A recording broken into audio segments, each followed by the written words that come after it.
types of debris that are going to go to different locations. Again, this is going to be an enormous amount of debris.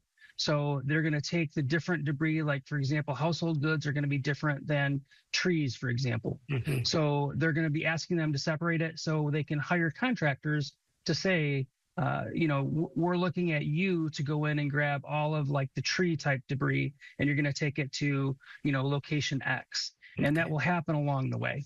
Okay. And so another, I don't want to say misinformation, but when people are not aware of exactly what FEMA does, can you talk a little bit about who's eligible? And also, we talked a little bit about like a rejection letter if you're not covered by your insurance. Just briefly talk about that, please. So one thing to remember is that FEMA is not an insurance company. FEMA is intended to kind of support if there's a gap in losses associated with like essential items that people need to survive. So when we talk about eligibility, we're looking at, what did people lose? And then ultimately what's required or what do they believe is this formula for life-sustaining stuff, and then what's not covered by insurance. So the expectation of FEMA is that your insurance company is going to cover any loss that you'd have associated with a disaster. So what they're going to be looking for, and by they meaning FEMA, is they're going to be looking for an applicant to actually apply, and they're going to be looking to determine if they're eligible through a rejection letter from their insurance carrier.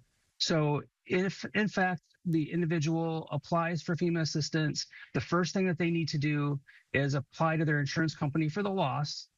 If they receive a rejection letter saying the loss isn't covered, work with their state, work with FEMA, their caseworkers to provide them that rejection letter, because that's going to be one of those things that's going to be required in order to obtain FEMA assistance. Okay, we're getting ready to wrap this up. So just to kind of go over what you had mentioned, FEMA is not an insurance company. It's used as a supplemental type of relief. And so you need to go ahead. If you want to file early, you can.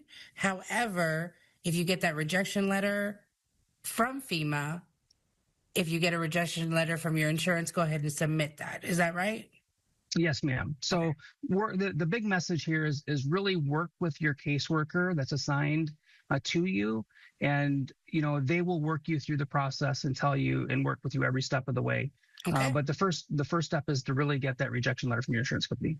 All right. Well, thank you so much for your time. Very good information, and we appreciate you being with us today. Thank you so much.